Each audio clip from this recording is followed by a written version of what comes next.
Hello and welcome to Filibustering Museology, a podcast series where we discuss what museum specialists do with their lives. I am Rob Denning, lead faculty for the history programs at Southern New Hampshire University's College of Online and Continuing Education. Now we have a mob of Californians here today, either native Californians or transplant Californians. As always, I am joined by James Fennessy, the Associate Dean of Faculty at SNHU, and Susie Chung, an adjunct instructor and team lead at SNHU. The three of us are talking today to David De La Torre, the Curator of Exhibitions at the Jewish Community Center of San Francisco, a Senior Museum Associate at Community Arts International, and a bunch of other titles. We are talking about David's life and career, his perspectives on museology, and the best way for students to break into museum-related careers. What is your name and what do you do? My name is David De La Torre. I'm an independent consultant and advisor to museums and cultural centers. I hold the position of Curator of Exhibitions on an adjunct basis for the Jewish Community Center here in San Francisco, and I'm also a Senior Museum Associate with a nonprofit group called Community Arts International, and our current project is the Guam Museum.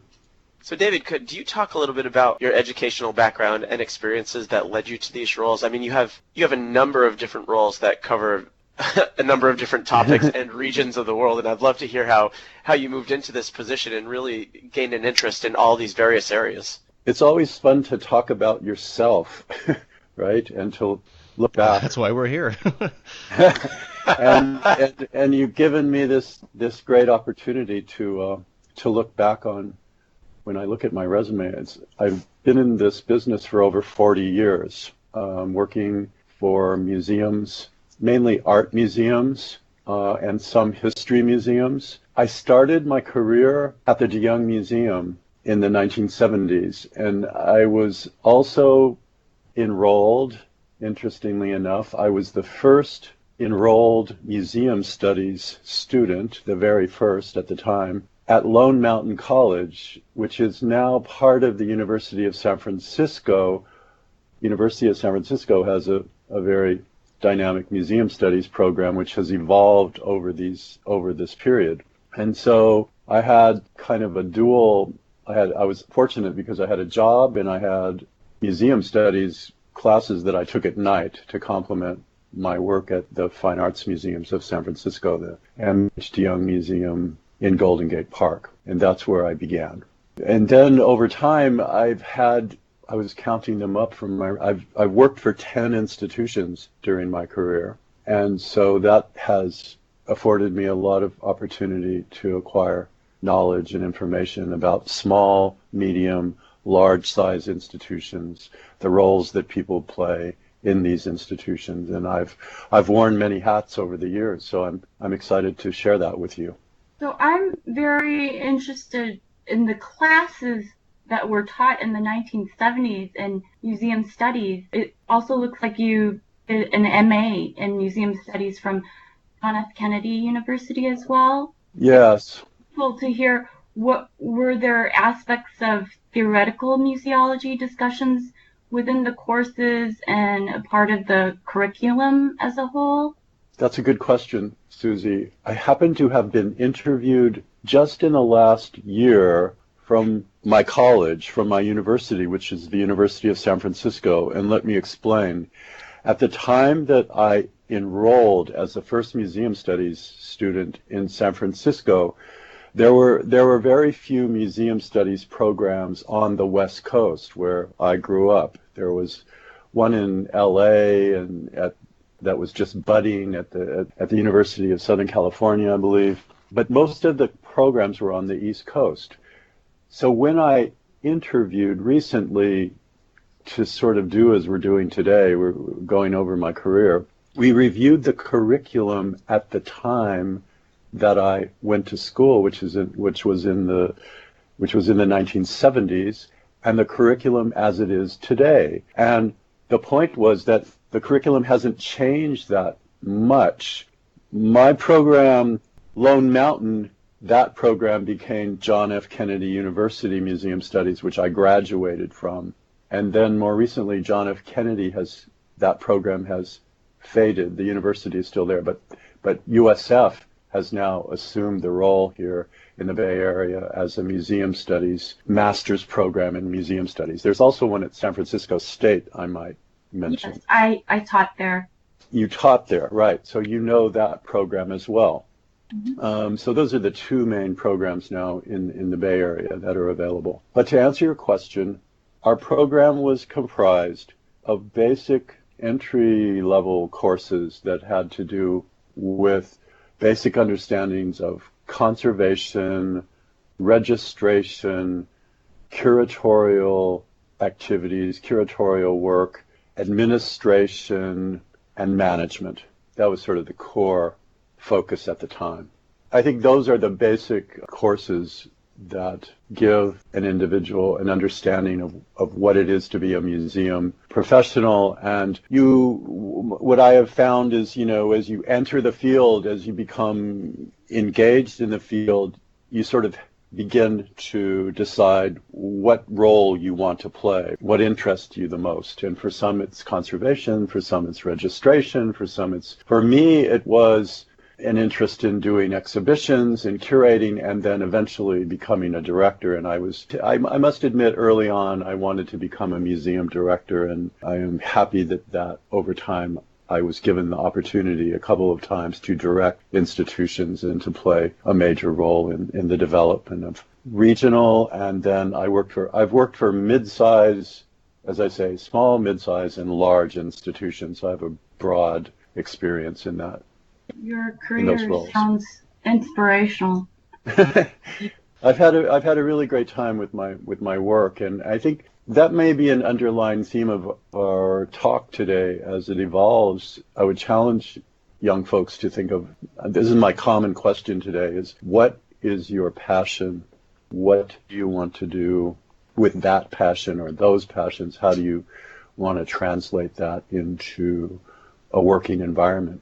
Were there any history and philosophy of museum aspect in the curriculum back in the 1970s? Well, actually, there was a foundation course, a required course, that spoke to the history of museology, the history of museums, what a museum is, how it evolved over time from the cabinet of curiosities, if you will, to what we know as a full-fledged museum today, full-blown museum. So there was that kind of historical aspect, and philosophy of museum studies. Museology is a very new academic focus relatively. There was a struggle as I remember, back in the 60s and 70s, for us as museum professionals to kind of define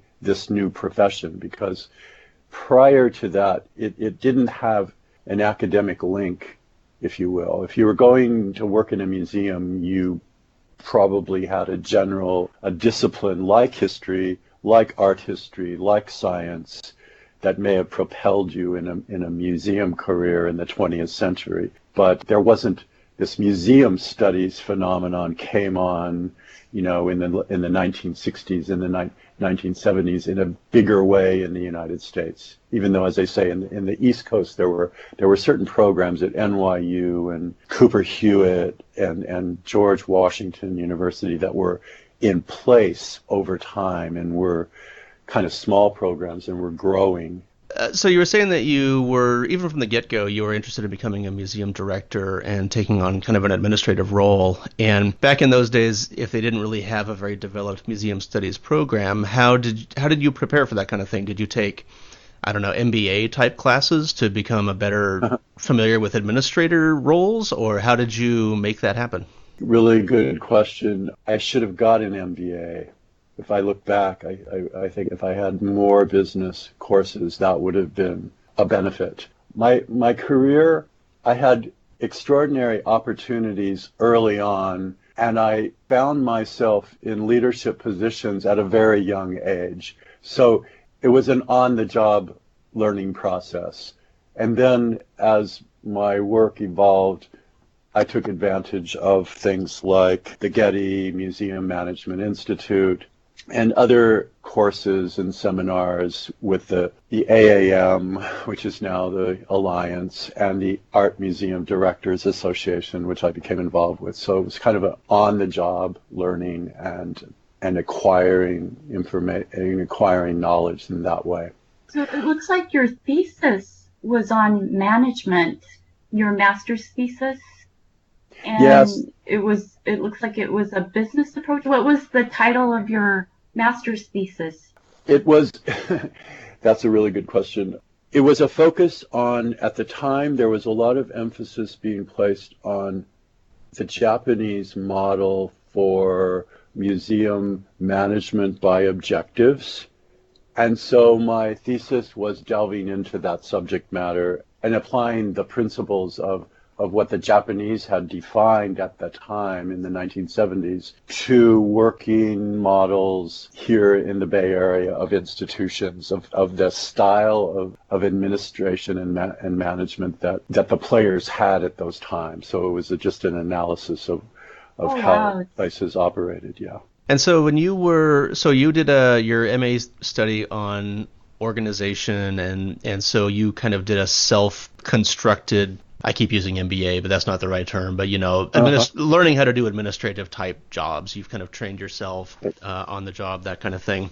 So when you first got involved in working in museums, I imagine you must have started off somewhere lower on the rung. Did you work your way up the organization, or were you able to come in straight into an administrative role? How did that evolve? Good question. I worked my way up, and there were opportunities that presented themselves with jobs that helped me get more experience. When I was a student and when I started my work at the De Young Museum, that was the era of King Tut. That was when Cyril Magnin and Ian McGibbon White was the director of the Fine Arts Museums, and they brought King Tut to San Francisco, and I worked in what was at that time the art school, the De Young Museum Art School, and it was such a dynamic place. My boss, Elsa Cameron, was really one of the first real museum educators of the time. She was highly admired nationally, and we had a staff in the art school alone, we had a staff of 35 young people teaching art, and then we had a downtown center. At that time, there was a proliferation of branch museums for the major museums, like the Whitney in New York, and then Elsa started a downtown center in San Francisco that was the address was 651 Howard, which is now the John Bergruen Gallery. And then we moved to the Embarcadero Center, where we had a huge gallery space, and we did thematic educational exhibitions. So we got experience in museum education, which has always been one of my great loves for this field. And then we got really solid experience with putting together exhibitions, thematic exhibitions. We drew on collections in the Bay Area, and Elsa got stuff from all over the country, actually, for our exhibition program. And that's, in order for me to get that job, I was unemployed, and I was on the CETA program, which was the Comprehensive Employment Training Act that President Johnson had put in place. I wish we still had such a program today. It was a program that employed artists to work in institutional settings to get job experience. And that provided me my job experience at the De Young Museum. And then from there, I was hired to be the director of development. This was my first major institutional position for the Triton Museum of Art in Santa Clara in the South Bay, in the heart of Silicon Valley at the time.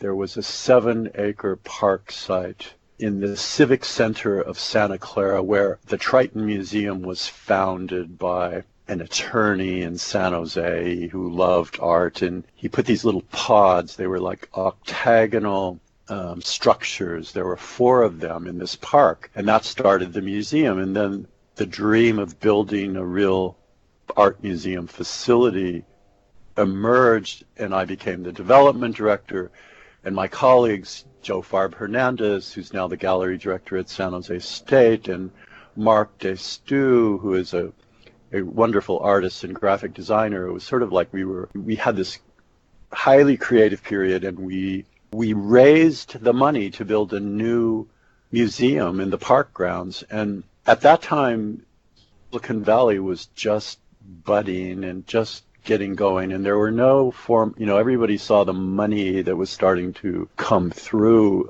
into the economy in the South Bay in San Francisco, and the arts organizations, everyone was chomping at the bits to access that money. And through this project with the Triton Museum, we were very young staff, we were able to access Hewlett-Packard Corporation.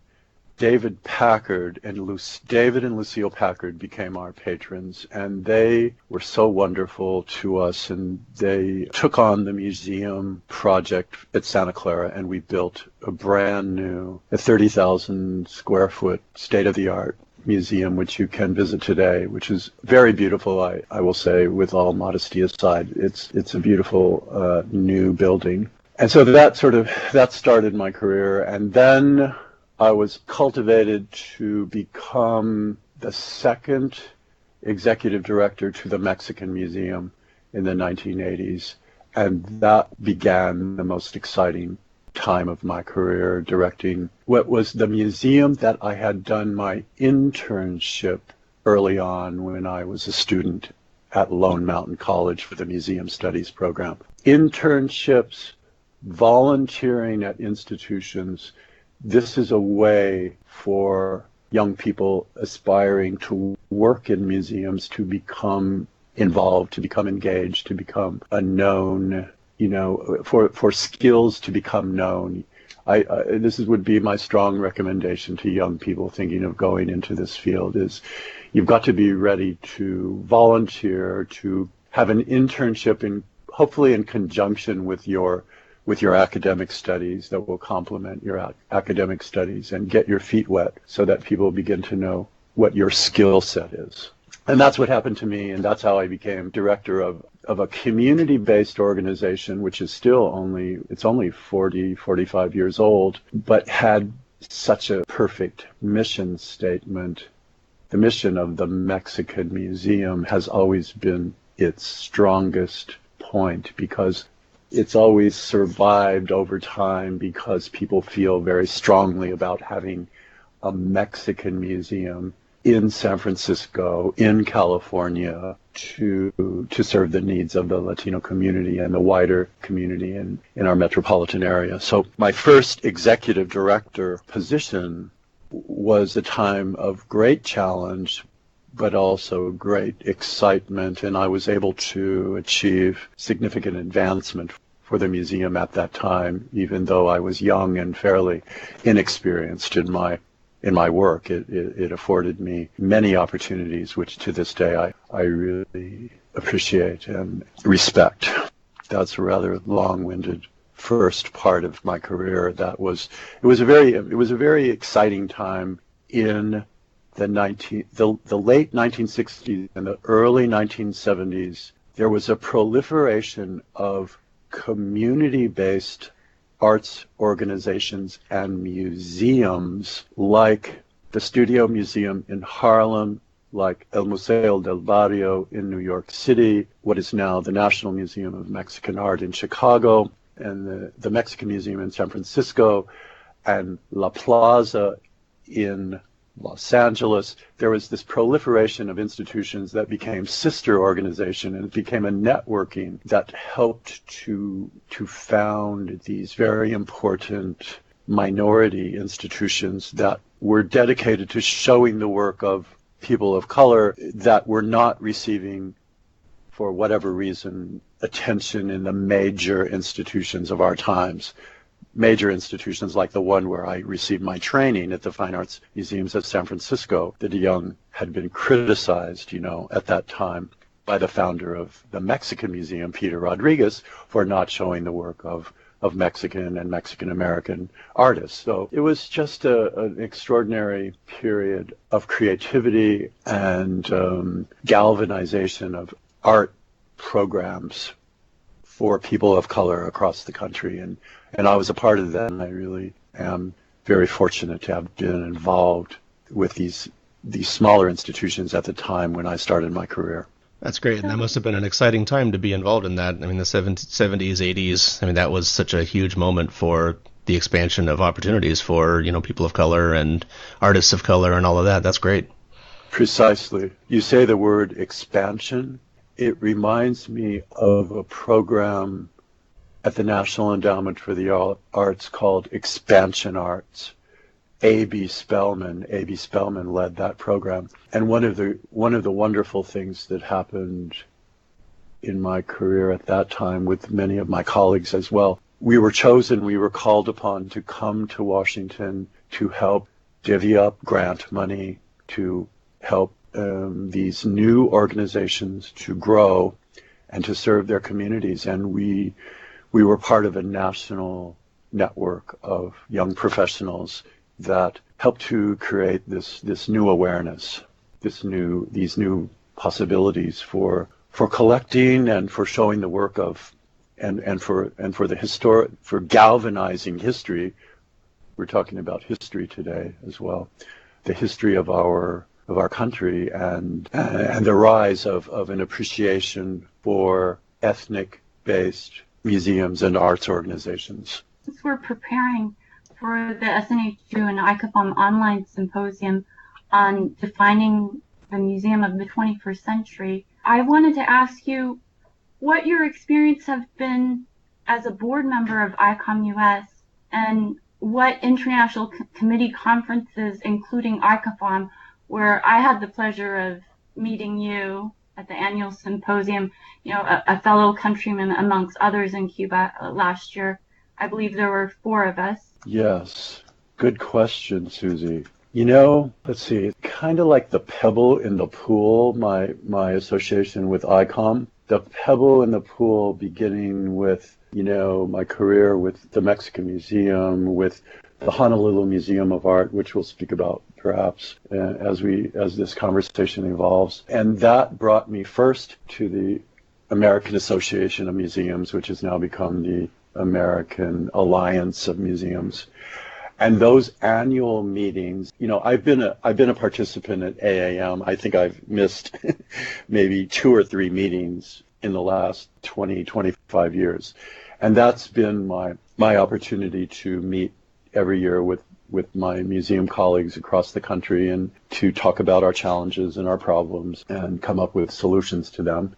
Then ICOM, the international, as you know, this is ICOM, the International Council of Museums, based in Paris, which is our international professional group. I have been on the U.S. committee for ICOM for the last, I think it's 10 years now. And what interested me in that was just the branching out. Once I was very involved in American institutions for so long, and then because of Mexico and then my links with Mexico and my interest in Mexico and Latin America, I had international networking that began to develop. A colleague told me, my boss, he was my boss one of my bosses at the de Young Museum, Thomas Seligman became the director of the Stanford University Art Museum.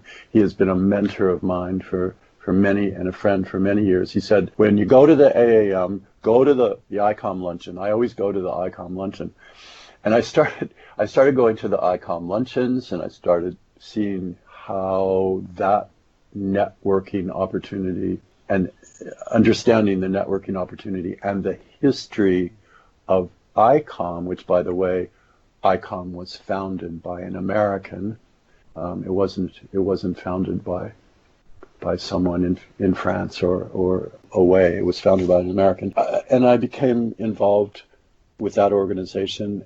And then, Susie, the Havana conference, the ICOFOM, was one of my first, even though I'd been involved for 10 years, one of my first committee meetings outside of the United States. I had been to the Triennial Meeting in Milan, but I hadn't been involved. And now you roped me into ICOFOM. I was very I was very honored and very pleased to be in Havana for the meeting last October. But this is in keeping with, I'm involved in an initiative now to create greater communication between our colleagues in Latin America and ICOM colleagues in Latin America and the United States. Deborah Siska, who is a former public relations officer with the National Gallery, and she sits on the U.S. committee, and we have been for the last 6 years, I think it's about 6 years now, we've been working very hard, very diligently to establish communication links with our colleagues in Latin America with the thought of convening either physically or through other means, through other communications now, to create more opportunities for intercultural relationships with our colleagues there. So is that the Latin American and Caribbean Initiative, Global Initiative for Human Rights? Is that what you're... No, not human rights, but ICOM. You know, Susie, how there is a triennial meeting. The next one will be in Kyoto. Yes. So that's a real opportunity for people to know, young people to know. If you want to get involved internationally, that's going to be our next opportunity for that. And then what I have learned about ICOM, which was told to me early on by my colleagues who on my U.S. committee, like Diana Pardue, who is the director of the Statue of Liberty Ellis Island Museum. She has been involved with ICOM for many years and is now on the executive committee. She was elected to the executive committee. She said to us early on, get involved in a committee.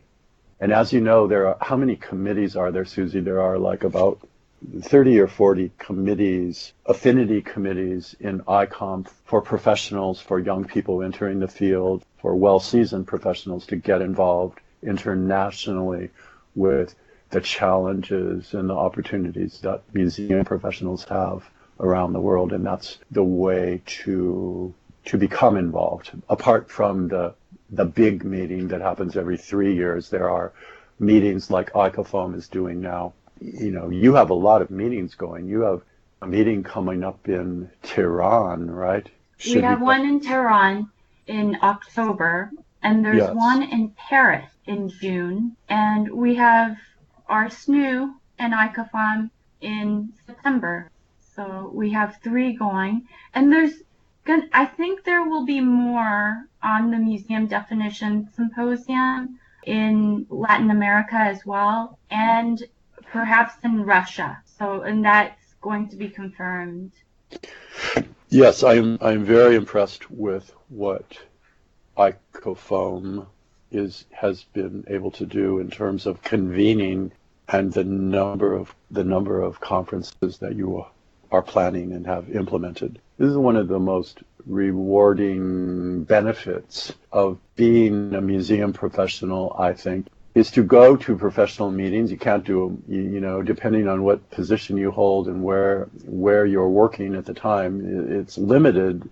Travel funds are very limited. It's difficult to get around and about, but you make a point of going at least to one, you can go to regional meetings in the United States, or you can go to national meetings in the United States once or twice, and then pepper in some meetings on the international scene, depending on what the institution that you're involved with, what their mission, what their purpose is. Some institutions are more insular with, serving the needs of a region or being focused on the United States, and others have natural affinity links to reach out internationally for sharing of collections, for sharing of knowledge that is meaningful on an international level. ICOM is extraordinarily complex and there's many opportunities that await you out there to develop a professional career in museums and have great experiences with people on a one-to-one, and working together to galvanize our profession as a profession, which is a relatively new profession as opposed to, doctors, lawyers, accountants, that kind of work, which is well institutionalized. Okay, and so you have had a very full career and with a lot of different institutions and all of that. What advice do you have for listeners, probably history students, either recently graduated or maybe soon to graduate? What advice do you have for them to break into the types of fields that you've been working in over your career? Number one, I think how you shape your career has a lot to do with how you view the world and what your passions are.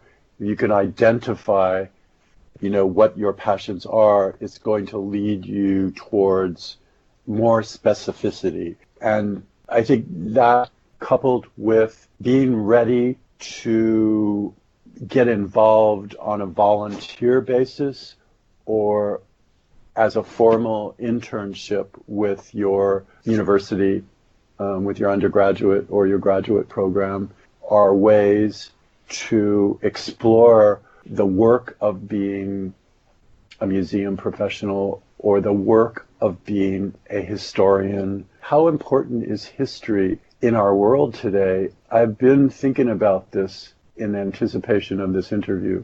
Someone said recently to me that history has to be reevaluated every 50 years for it to be relevant. And it made me stop and think, well, what is written in history books? What is conveyed orally as oral history? Those two things is a very interesting dynamics that occurs between the two of them. And we learn after the fact, when history is written in the written form, we learn things that happen that become a fact, that are scientifically proven to be a fact. We have a lot of discussion in our society today about, the fake news, the faked facts, as opposed to the true facts. And I think history, therefore, is a very important element of contemporary society that shouldn't be minimized, it should be touted, it should be held in esteem, the work of historians, the work of people that record our history, because it's the foundation, it's the basis of a thriving society to have accurate information. And that creates pride, and that creates a whole series of things that are good for modern society. So, I think looking for a job today is totally, sometimes I can't imagine what it is to be a young person today, finding, your place. I like to think this is my challenge to young people today.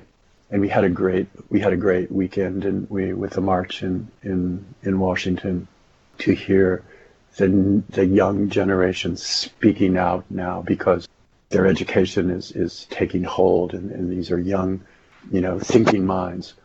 We have so many problems, so many challenges. How can we apply the intellect of young people to solve these issues, not in 5 years, not in 10 years? Strategic planning, we can talk about strategic planning, right? For a museum, for example. It's like, where do you want to be in 5 years? Where do you want to be in 10 years? But some of the challenges of today, could we have young people focusing, as what happened this weekend, I believe, focusing on the issue of the day and having solution for it, not 5 years from now, but tomorrow, right? There's a matter of expediency now, that there's a matter of urgency that we have in our society to come up with meaningful solutions. And we have a lot of the technology that's available is such a huge opportunity for us to have new work, new jobs that we can't even imagine what they are. So in a certain sense, it's very challenging to find your way today, but in another sense, it's so exciting because you've got things that I didn't have at the time when I was looking for work at your fingertips. So it's a challenge, yet it's an opportunity. I'm the eternal optimist, if you know me well. Yeah, it's interesting that you bring that up. It's I've been reading a lot. Just to clarify, since this episode probably won't go up for a couple of months, but the marches that we're talking about is the March for Our Lives, the Yes. response to the school shootings in Parkland, Florida, that have kind of taken on a new life of their own, which have been suddenly spread to protests, maybe not protests, but marches across the country over the weekend. And so it is interesting to consider. I've been reading a lot about the march, and there's been a lot of people that have been drawing kind of analogies, not perfect analogies, but still drawing the analogy between student activism today versus student activism 50 years ago. And there's a big question of, what's going to happen? Are we going to turn into another 1968, where suddenly in the next few years there's going to be massive changes in every aspect of our lives? Or is this a blip? It's kind of, obviously it's hard to say right now, but it's looking like, this has taken on a life much bigger than anybody really thought. So it's very possible that we could end up seeing some very dramatic changes. So it's interesting that you mentioned history being reevaluated every 50 years or so, and we are right at the 50-year mark for the student protest movements of the late 60s, early 70s. There you go. Perfect observation. Thank you. That was perfect. Well, you're welcome. So, David, do you have anything to recommend for us today? I want to recommend a book. The title is What Color is Your Parachute?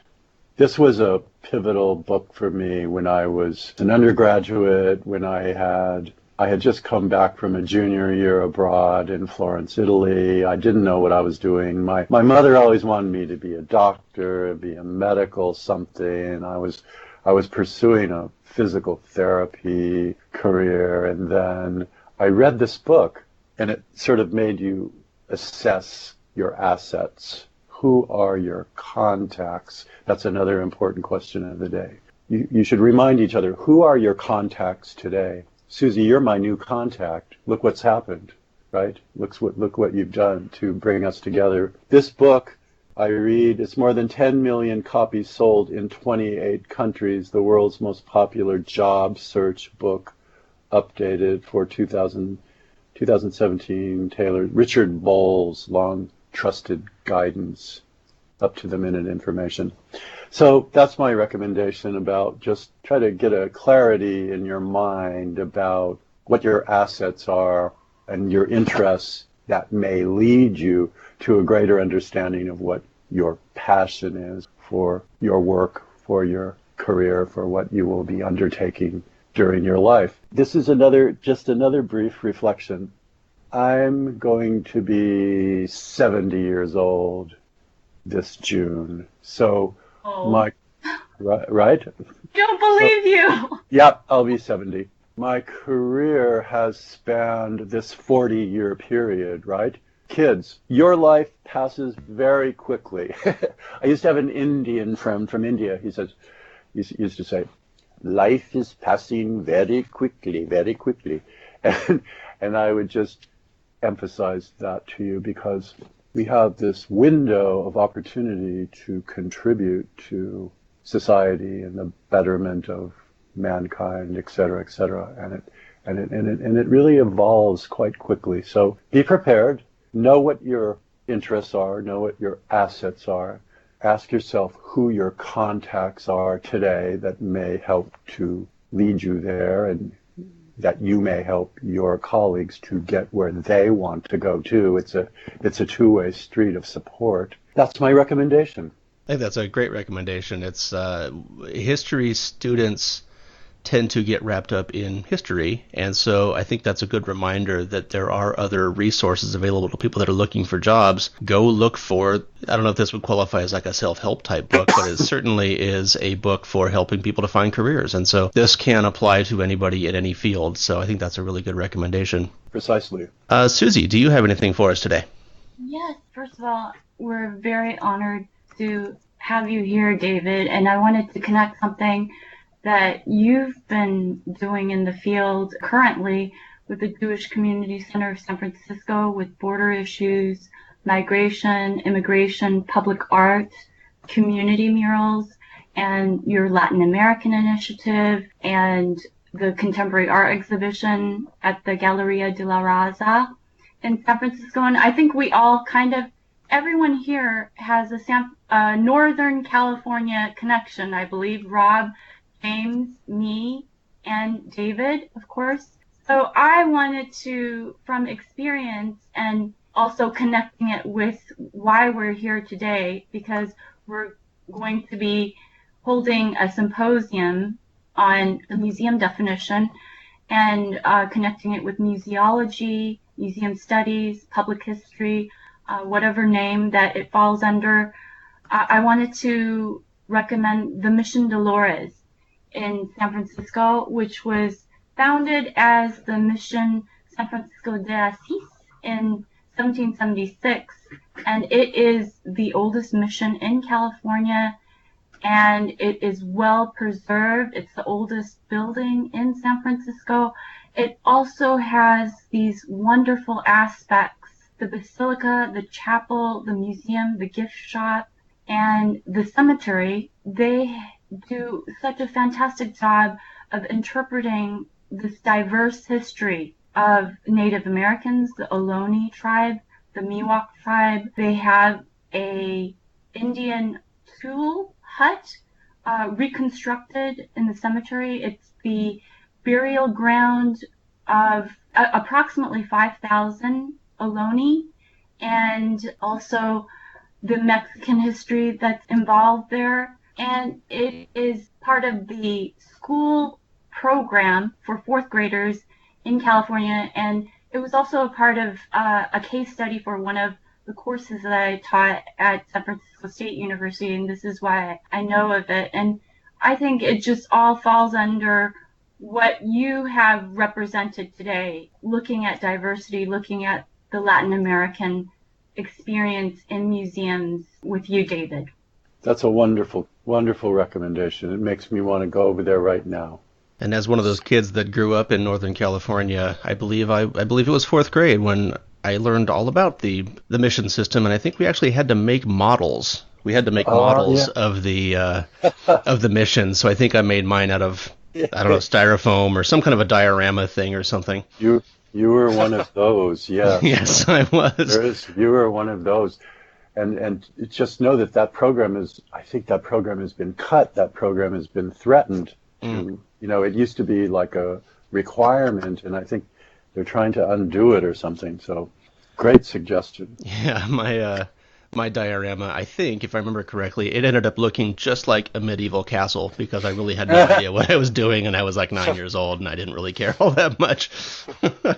I didn't visit it until 25, and I, at that point, didn't have the push to make a diorama, but I appreciated it nonetheless. I think you should anyway. But putting that aside, what's your recommendation, James? Continuing on with the great Paris of the Pacific theme here, I was actually going to recommend a history book, not an academic history book, but more of a popular history book called Sutro's Glass Palace, the story of Sutro Baths by John Martini. I took my girlfriend's family to the Cliff House last November. It was their first time visiting. And Sutro Baths really is one of those underrated tourist attractions. And maybe that's a good thing because you don't really want a lot of foot traffic down there. But it is, just looking at where the sea and nature has taken back parts of San Francisco and understanding the history of Adolphe Sutro and what a formative individual this was in transforming Western San Francisco. The book itself talks about Adolphe a bit, talks about some of his other projects, but the primary focus is Sutro Baths, which opened in 1896, I believe, and was a massive undertaking. This giant glass and wooden construction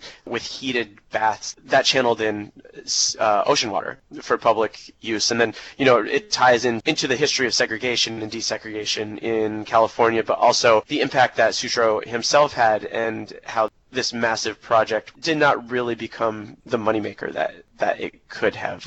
It really, in many ways, wasn't his most successful venture, even though it did last for quite a while. But the book itself has a number of great photographs, talks about the building of the baths, gives you diagrams of them, and really does bring to life what I think, especially when you talk to tourists, an underappreciated segment of San Francisco history.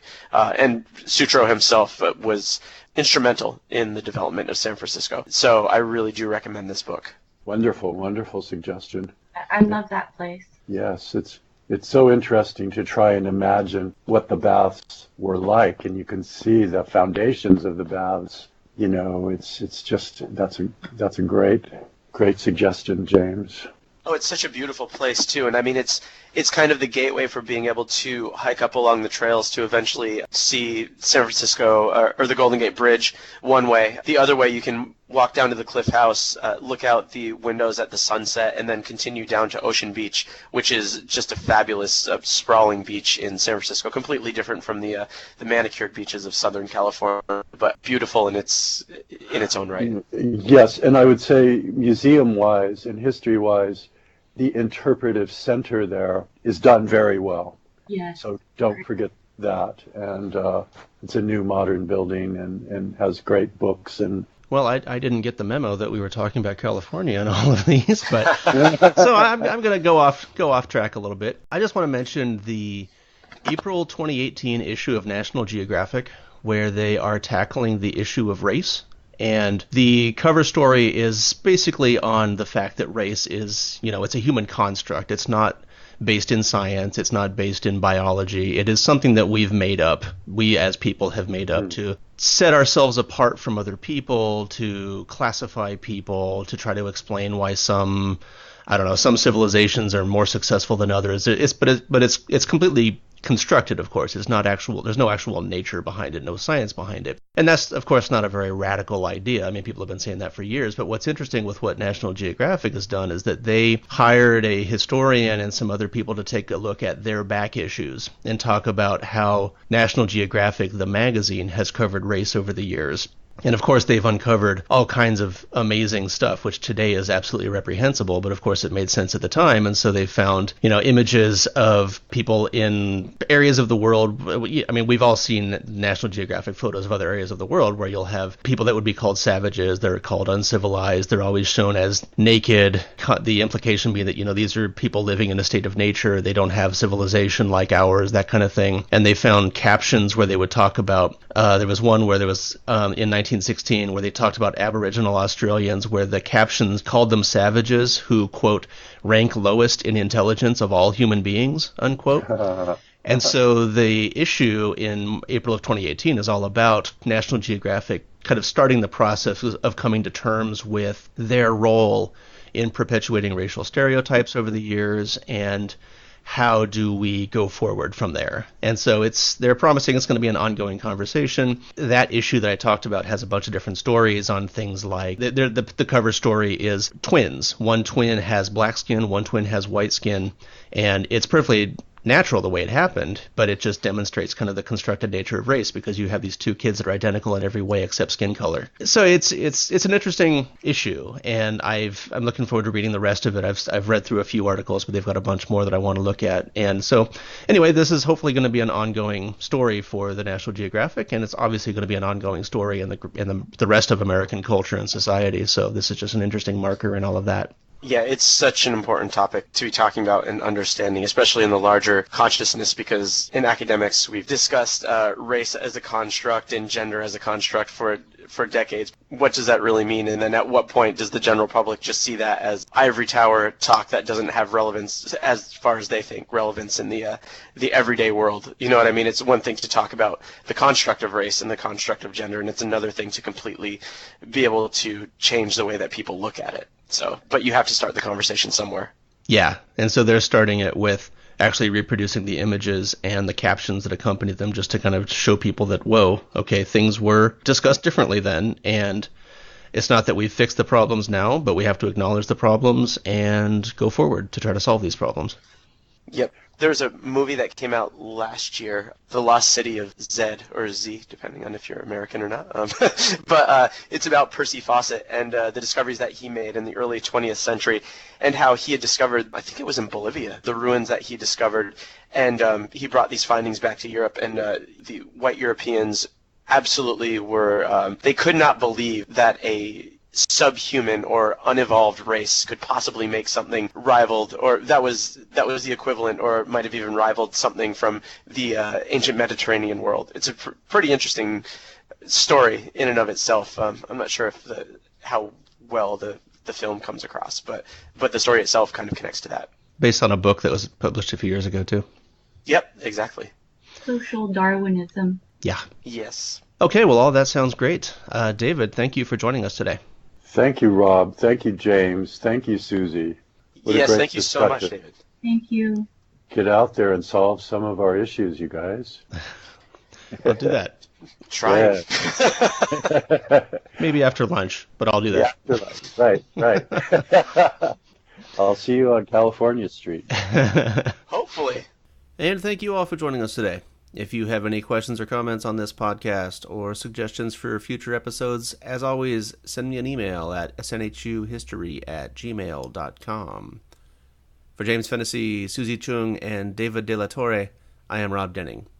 Au revoir. I'm sure that was horrible French, and I apologize to all the listeners in the audience who speak French. I will never do it again. Mea culpa. Goodbye. Hello, and welcome to Filibustering Museology, a podcast series where we discuss what historians... I'm never going to get that right. We have a mob of Californians. We have a mob of Californians, either native or transplants, with us here today. And there's a dog crawling... No, dog... Ugh.